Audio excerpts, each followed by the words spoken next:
Are you a fisherman or a fisher of men? Are you a fisherman or a fisher of men? If you're a fisherman, you're not qualified to lead. But if you're a fisher of men, you are the kind of leader that the world needs. You're the kind of leader that we're looking for. Fishermen are not leaders. Fishers of men are leaders.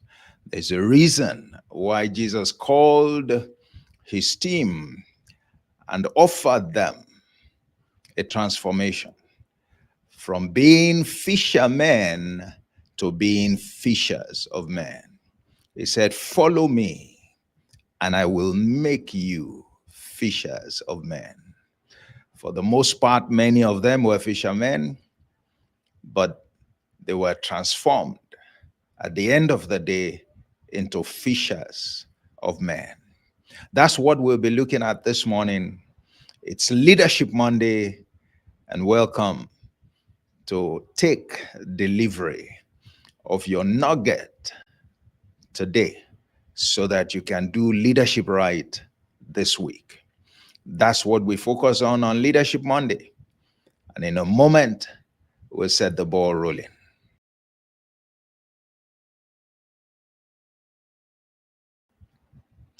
All right, so today I'll be speaking on the making of true leaders.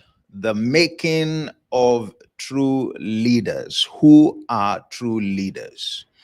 Too many of us, carry ourselves around pretending and posing to be leaders. Unfortunately, many don't even know what it entails.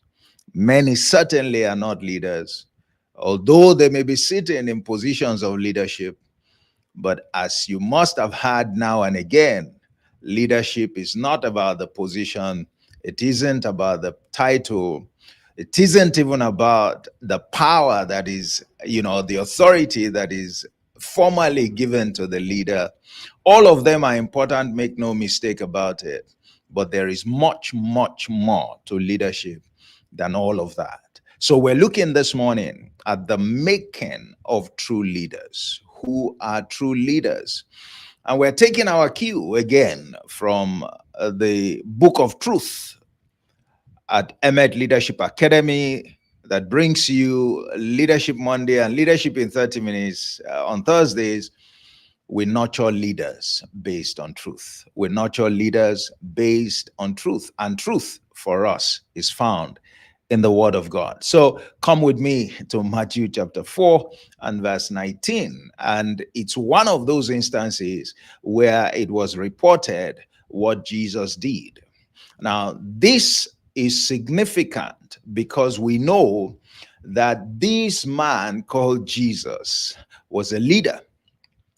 And part of his mandate was a leadership mandate, even though we often do not recognize that, we often don't pay attention to it, and we don't learn sufficiently from it.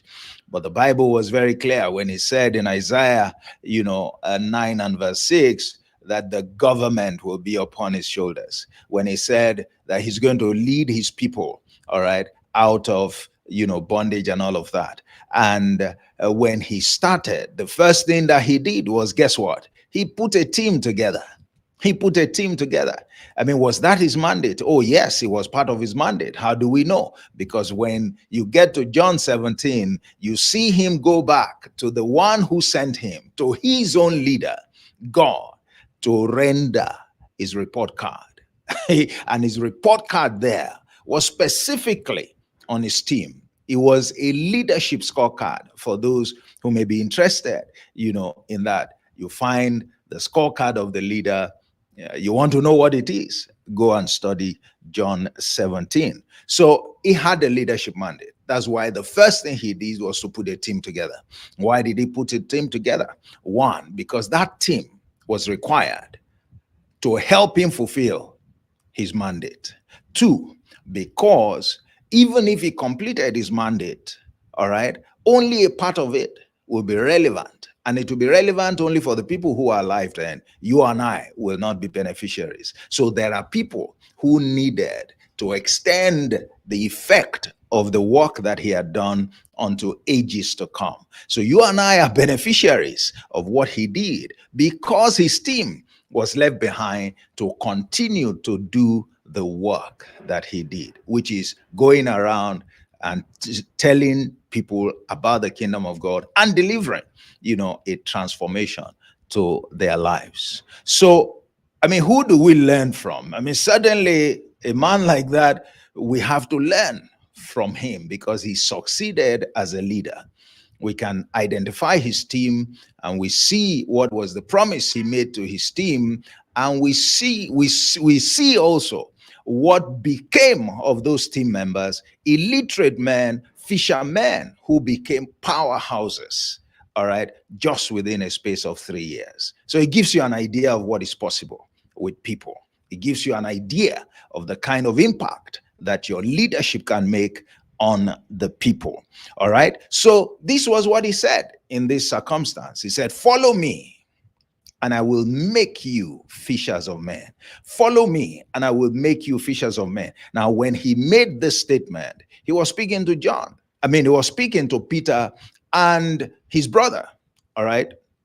He was speaking to Peter and his brother Andrew, okay, who were fishermen. And later, of course, the same thing when he called John and James, who were also fishermen. All right. Not everyone in his team were fishermen by profession. All right. There were a good portion of them were fishermen. There were tax collectors. There were different kinds of people. But the promise to all of them was the same. It's the same promise. Whether you're a fisherman, whether you're a tax collector like Levi or Matthew, you are, it was the same. Follow me. My promise to you is to make you a fisher of men. No longer fishermen, but fishers of men. All right. Now, so first of all, let's register the fact that the mandate of leaders is the same. He called different kinds of people with different personalities, operating in different spheres of life. And he called them to the same assignment, which is to follow him so that they can be made into leaders. All right. So leadership is different from your area of skill or technical skill. When you are called to leadership responsibility, is the same with everybody. Every true leader understands that his mandate or her mandate is the same with all leaders. Leaders don't have different mandates. All right. Otherwise, he would not have told them, every one of them, a tax collector, a fisherman, he wouldn't have told them, "I will make you fishers of men." But he told every one of them. Every one member of the team had the same promise. That's something you should take note of as well. You are a leader to your team, but you are a leader to every member of your team individually, distinctly.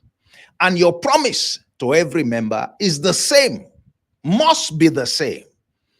That is one of the ways that fairness is ensured in your team as a leader. You can't make one promise to one and make a different promise to other. Everyone that you're supervising as a leader must benefit the same thing. The same thing. The same thing. Your promise to them must be, "I will make you fishers of men." And I'm going to talk about what fishers of men truly mean in the context of leadership. All right. And that is a transformation promise. So leadership must be transformational in nature, necessarily. Otherwise, you are missing it. What it means is that when you supervise people as a leader, you are expected to transform them. You are expected to transform their lives. They are never permitted to remain the same. If they want to remain the same, they shouldn't come under your leadership. You don't submit yourself to a leader and expect to remain the same. No. And so be careful when people tell you, just be yourself. Just be yourself. Just be yourself. If you want to be yourself, please don't put yourself under a leader. Because a leader, a true leader, will not leave you the same. That's not his mandate. The mandate of a true leader is to turn you into something else, is to transform who you are, is to add great value to you.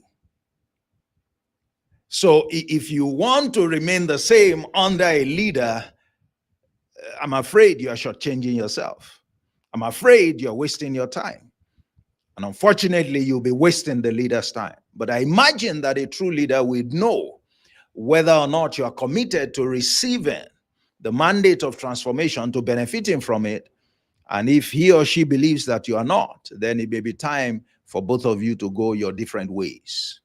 Leadership is too important and is too demanding a responsibility for any of the parties to sign up for a waste of time. I will repeat that. Leadership is too important, all right, for any of the parties to sign up for a waste of time. If that relationship isn't going to deliver transformational benefit, definite, distinct, undeniable transformational benefit, there is no point. You're not supposed to be in that relationship. And it doesn't matter whether you're working in an organization or not. You, as a follower, has a responsibility to ensure that you don't put yourself under people from whom you have nothing to benefit. All right. So let's make progress by saying that, so what is it? A true leader, true leaders are fishers of men. Because, okay, we often say you can't give what you don't have. So obviously, for Jesus to have made that statement, he was himself a fisher of men. It was even demonstrated in his calling, because he was calling men. He wasn't calling fish. He went around identifying people and calling them to follow him. And so he made a promise to them. So he was calling them to come and become who he is. That's something that you register with us also as leaders. And some leaders come to the function and they say, I don't want to make people like myself. I don't want to turn people to myself and all of that. I have news for you, sir. I have news for you, ma. The only thing that you have to offer as a leader, the only promise that you can make to anyone who chooses to follow you or who is considering following you is who you are. Is who you are. Your greatest asset is who you are. To promise somebody to deliver an experience that you are not, that you do not represent, makes you a fraud. It makes you what? A fraud. It makes you a hypocrite. It portrays you as a player who wants to take advantage of people because you don't have the ability to deliver to anyone what you do not carry. You don't have the ability. So whether you agree or you don't, what you have to offer is who you are. For Jesus, therefore, to say, I will make you fishers of men, he's saying, I will make you to become like me. He says, I'm not making you exactly who I am. I'm making you to become like me. That simply means the attributes that you find in me, the attributes that make me who I am, the attributes that empower me to do what I do, I will offer them to you. I am willing to help you to replicate them in your life so you become like me, in that you are able to operate like me. You are able to do things like me. In fact, you're able to do better than me. That's why he said that, look, the works that I do, you also will do. He told the same men He said, and greater works than these you will do because I go to my Father. So look at what was he saying? Look at his comparison. He was not comparing them to other people. He was not comparing what they will be able to accomplish to other people. He was comparing them to himself, what he does, what he's capable of doing. And he was reassuring them that, look, by the time I add what I have to what is in you already, because every of them have gifts, say you will be empowered to do even greater works than myself. And I hope you are coming with me on this journey. All right. So that was his offer. He was saying, I will make you into who I am. That's what leaders do. They offer themselves. They offer what makes them tick. They offer to you to take everything that you can, as much as you can, of who they are, and make it a part of your own. That's why it was possible for Elisha to take double portion of the anointing that was upon his master. All right? So we need to make that very clear. The transformation benefit that a leader has to offer is to add what you don't have that he has to yours, so that you become like him and you become even more empowered to do more than he's able to do. Now, one of the illustration I'd like to use here is this. If you look at Matthew 4 and verse 4, there's a counsel that is important. Jesus also let out a very interesting secret there. And, the devil was trying to play some games, all right, was trying to disqualify him from being a leader. And you can look at, I've spoken about that in one of my videos, I believe a couple of months ago. But Jesus, he told Jesus, he said, look, if you are truly the Son of God, and that means if you are the product of this leader, if you are a bona fide leader like yourself, a successor of God, has a son, and by the way, everyone you train is your son, okay, because they are the product of your leadership. Okay, so he said, if you are truly who you are, the Son of God, he said, now you are hungry, command the stones to become bread. And Jesus responded to him and said, well, man shall not live by bread alone, but by every word that proceeds out of the mouth of God. So if you hear a fisher of men make that statement, what was he saying? He said, fishers of men do not live by bread alone, but by every word that proceeds out of the mouth of God. Now, if you put it in context, because he was speaking as the Son of God, he was speaking as a product of a leader. All right. So we can use that to understand leadership better, because it means that fishers of men don't live by bread alone. Fishermen are the ones who live by bread alone. But fishers of men, true leaders, no, they don't live by bread alone. They live by the wisdom that they have received from their master. They live on what they have learned from their leaders. They live on the basis of principle, not on the basis of what they can eat. So understand that fishermen are far from fishers of men. That transformation is huge. Is huge. They are not in the same league. They are not in the same league. Fishermen dwell on token. Fishers of men dwell on substance. Fishermen focus on what they are going to eat. I mean, fishermen are always looking for fish. And the more the number of fish, the more excited they get. But fishers of men are looking for what to learn. And the more they learn, the more empowered they become.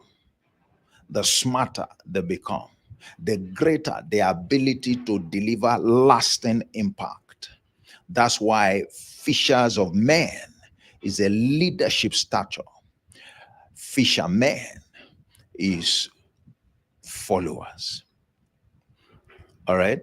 So what leaders do is to transform their people from people who are mindful of daily bread, all right, to people who are mindful of principle, who are mindful of wisdom, who are mindful of counsel. Because people are not destroyed for lack of food, people are destroyed for lack of wisdom. If it is lack of wisdom that destroys people, wise people therefore should go after wisdom. Otherwise, they will be exposed to destruction. So what a leader does is to transform, is to help the people from that stage of exposure to being tossed around by every wave of doctrine to a stage where they can stand against all odds and deliver more valuable impact. Deliver more valuable impact. So true leaders look for people to add great value to. They look for people. Their focus is on people. They want to add great value to people. Fishermen are, of course, inferior to fishers of men. Very inferior to fishers of men. Very inferior to fishers of men. Very inferior to fishers of men. All right? And so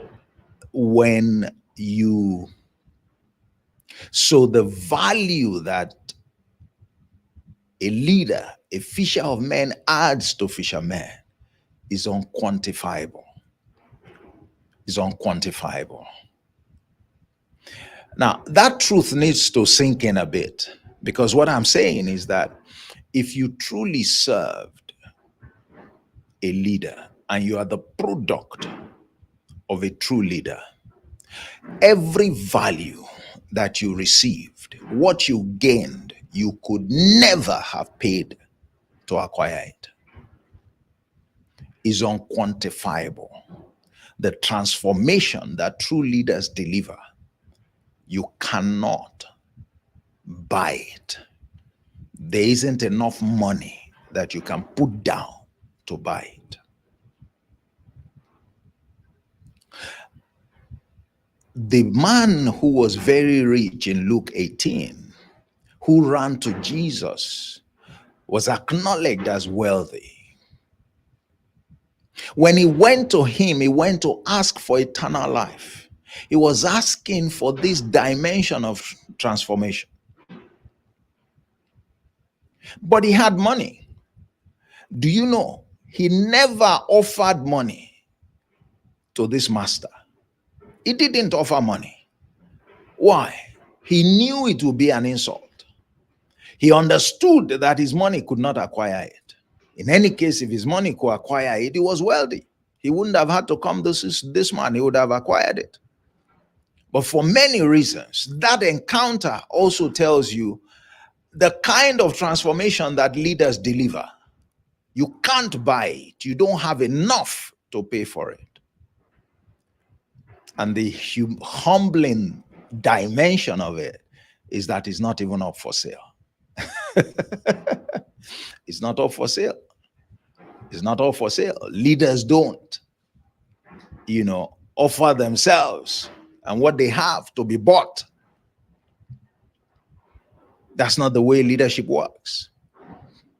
There's a price you pay, but it doesn't even go into the pockets of the leaders. It's for your own benefit. It's the commitment that you make to the leader. That is a requirement, a minimum requirement for you to benefit from what the leader is offering. A lot of things are interesting about leadership. All right. So, fishers of men add unquantifiable value to people. And all true leaders fish for men, not for fish. They fish for men, not for fish. Like I said, again, let me reemphasize, the leadership mandate is the same for all leaders, and it is the offer of transformation. Transformation to what or who? Is transformation to who, and that is to the kind of person that the leader is. That doesn't mean changing your name. It doesn't mean changing your identity. It means adding vital attributes that the leader has to yourself. That's what it means. That's what it means. So leadership must be transformational for it to be meaningful. Leadership must be transformational for it to be meaningful. Leadership must be transformational for it to be meaningful. Now, one other thing that you should bear in mind, and this is something that a lot of leaders, all right, overlook, they miss. That's the fact that the focus of leadership is on the person. All right? It's on the person. Who is going to be made is the person. That's the ultimate of leadership. It said, you follow me and I will make you. I will make you. Is not the focus on your KPIs primarily. You focus on the person. It's a relationship. A relationship is, each one must focus on the other. Leadership is about people. It's not about what they can do for you or what you can make them do for you. Leaders don't use the people for their own benefit. Leaders make the people so that they can go on to be valuable to the society. It's a huge difference. In this day and age where there is so much pressure for people to deliver profits, everyone is looking for who to use and calling themselves leaders when they're in fact imposters, because they are not focused on adding value, great value, unquantifiable value to their people, which is what true leadership is about. It's what true leadership is about. I'm going to end by showing you something, and that should humble everyone, particularly people who believe that they are so skillful, there is nobody like them. People who feel that there is nothing to gain from others. People who are seldom willing to follow a leader just because, and especially the guys of today who are in the tech area, thinking that there is no one like them, feeling on top of the world because it's their season, forgetting that everything under the sun, there's a time and a season. So we need to humble ourselves. All right. It's the season of your profession today. It's not going to be like that forever. This whole tech stuff isn't going to be like that forever. All right. There was a time, it was a different set of people that were reigning, so to speak. But I want to make this point. Now, when Jesus called Peter, there was something that took place. There was an interaction that took place. And you find that in Luke chapter 5. All right? And what happened? Well, Jesus used the boat of Peter. And after he had finished the boat, he wanted to compensate Peter, all right, for his magnanimity, all right, in offering his boat to support his ministry. And then, he asked Peter to push out the ship into the deep and let his net down for a catch. And Peter told him, sir, we have toiled all night and we caught nothing. All right, so look, I've just been trying to round up. I mean, we've worked all night and this is the business we do. We are professionals. We are skillful in this matter. All right, the best time to catch fish is at night. All right, so we understand it. Said, but this time we did and we caught nothing. And that's not something that happened just on that occasion. That's something that happens occasionally with fishermen. There are times they go, they do all the work, they don't catch anything. How do I know that? Because later in John 21, the same thing happened again with Peter. After Jesus had even left. And one day he told his guys, gentlemen, while we're waiting, I just want to go and fish. And his guy said, we're coming with you. So they went all night again. On that occasion, they returned empty-handed. And it was the second time they encountered Jesus, all right, who helped them so that they could have something to show for their efforts. So the first time when Jesus told him, Peter said, we toiled all night, we caught nothing. But nevertheless, because you said it, at your word, I will let down the net. And he let down the net. Lo and behold, he caught plenty of fish. Do you know what happened there? The skillful man did not have any result from the application of his skill. He had toiled all night. He had nothing to show. So skill is no guarantee of results, especially sustained results. But on that occasion, he had a leader. A leader was present. The leader was not a fisherman. The leader was, in fact, a carpenter.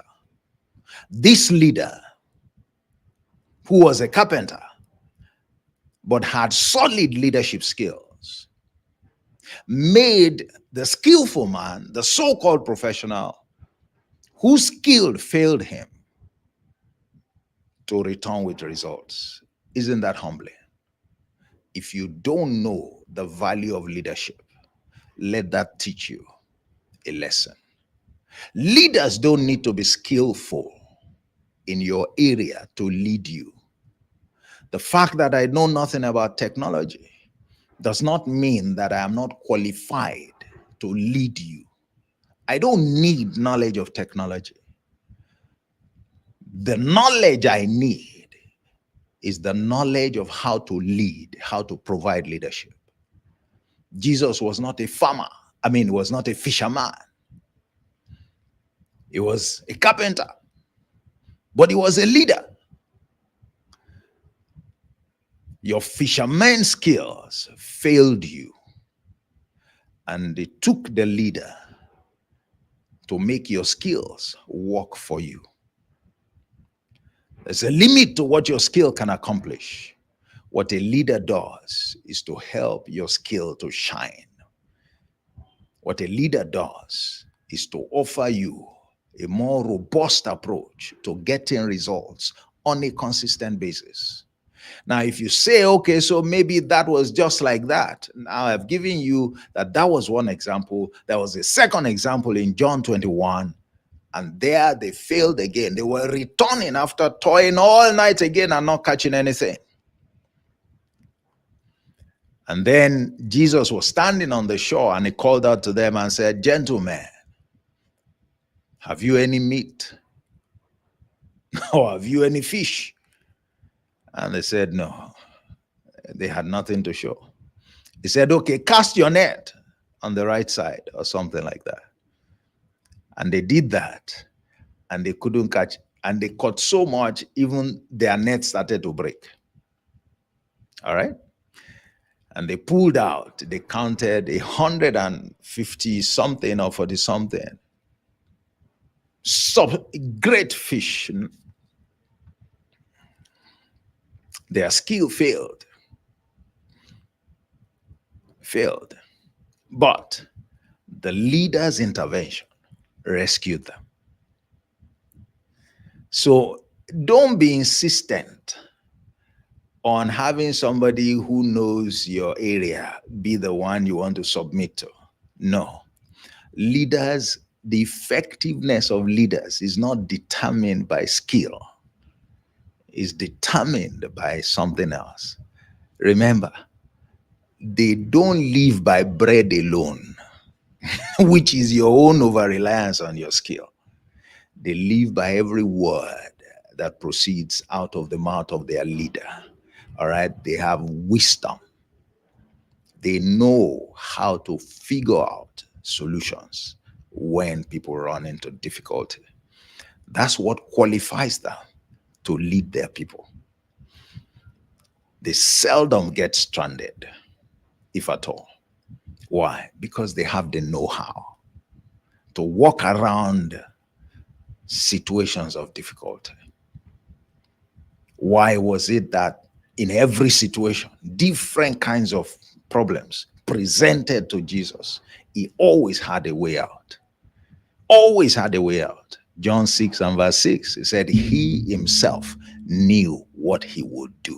That's leaders for you. That's fishers of men for you. How do you know what you would do if you have not been properly schooled by people who have seen it all and who have seen so much more than you have seen and may ever see? And that's the kind of thing that a leader wants to add to his people. That's the kind of thing a leader wants to add to his people. Leaders are not in your league. True leaders are not in the league of followers. Followers have benefits to gain from them that they can never pay for. And my prayer is that you meet a true leader who has these understanding, so that you can truly experience the benefits of leadership, the transformational benefits of leaders, the transformational benefits of leaders. And you know what happened after Jesus, by the time they got to, came back to shore, Jesus was already there with food, with fish, in quotes, said, gentlemen, okay, so come and have breakfast. And after that was done, he then did another thing that was humbling. He looked at Peter, who was supposed to be their leader, and he said to Peter, do you love me more than your fellows? Peter said, I love you. He said, feed my lamb. Do you love me? 3 times. He said, feed my lamb. That feeding that he was talking about was not with fish. Was not with fish. It was with the same wisdom that he fed them with. He was saying to them, don't place emphasis on the fish, or which is like bread alone. Said, teach them to live by the words that proceed out of the mouth of their leaders. That's how fishers of men are made. That's how fishers of men are made. That's how true leaders are made. True leaders are made. They are made to focus on people. They are made to deliver transformational benefits that are unquantifiable, that the people can never pay for. And they are made to do that by sharing their wisdom. They are made to do that by sharing their wisdom. That's what it took. So you are going into another week. Understand the making of true leaders. And if you need adjustments in yourself, if all that I have said point you in areas where you are falling short, then you need to do something about it. You need to do something about it. I may be able to help. Feel free to reach out. That's our focus on today's Leadership Monday, the making of true leaders, the making of true leaders, the making of fishers of men. That's what we have been discussing. And I hope that you have picked up, some very, very deep and instructive things, and it would empower you to do leadership right going forward. All right. So once again, let me share with you, remind you of some of my programs that, will be coming up. Check in the description area, especially for my YouTube audience.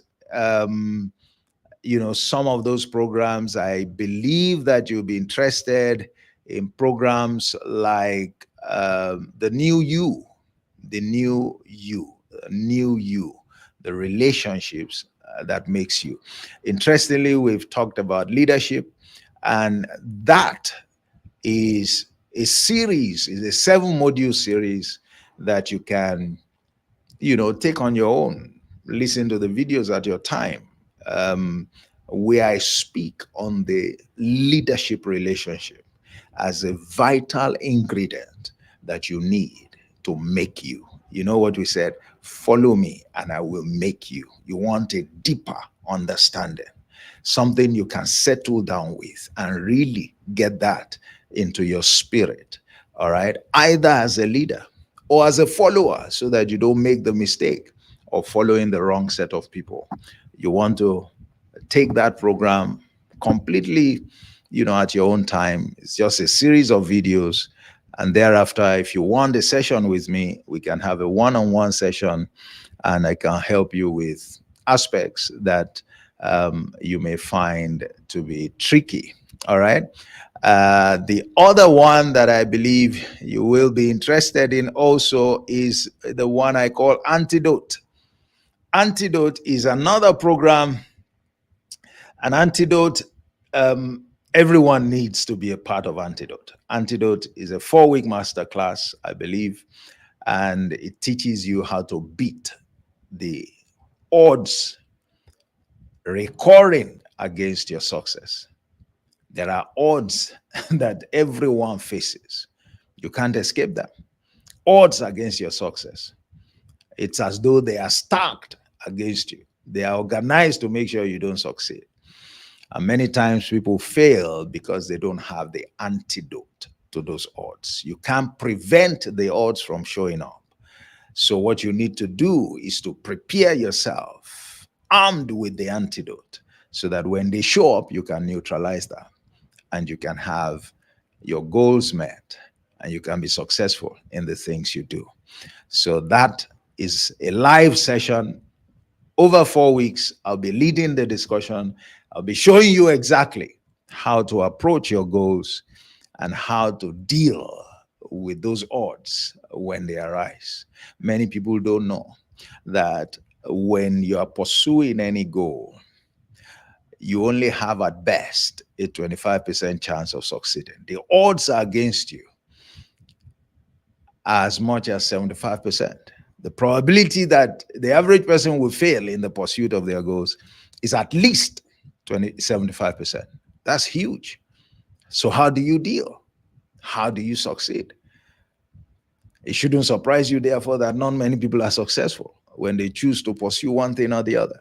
Why? Because the odds are huge and they're usually not prepared to contend with and to overcome those odds. Antidote is what I call that program. It's a 4-week program, 4 weekends, a total of 8 hours, and you would have a better understanding of what you are trying to accomplish when you are pursuing any goal. I believe you will find a link also where you can secure your seat in that class. Check the description area. And I look forward to, leading that session. We're going to be holding it, God willing, every month. So be a part of, I'm starting next month. Make sure that you secure your seat and you're a part of it. All right, so I'm going to stop there. There are other programs, but let's take it one at a time. I want to thank you for joining me again this morning. My prayer is that this week it would be a week of great things. It will be a week of new beginnings. It will be a week of moving forward for you in the mighty name of Jesus Christ. Please share the link, point others to the program, let them benefit. Only if it has been of benefit to you. Only if it has been of benefit to you. But if it has been of benefit to you, take it upon yourself. Let others listen to what you have listened to. The beauty of leadership is that what you share with the follower does not deplete what you have. In fact, the more you do it, the more you get better at doing it, and the greater your value as a leader. All right. So if I were you, based on that understanding, I will do the needful. Enjoy the rest of your week. Make a date with me. Leadership in 30 minutes is on Thursday. I'll be speaking on Thursday about something very, very important. If I remember correctly, I think that on, let me see, on all right, on Thursday I'll be speaking on the bane of literate people, the bane of literate people, or put differently, why literate people struggle to succeed. Why do literate people struggle to succeed? Why is it that it's easier for illiterates, to succeed than it is for literate people? Well, you may argue with that, but I guess the taste of the pudding is in the eating. 11 a.m. on Thursday, and you would see what I mean. You would see what I mean. See you then. God bless you, and bye-bye.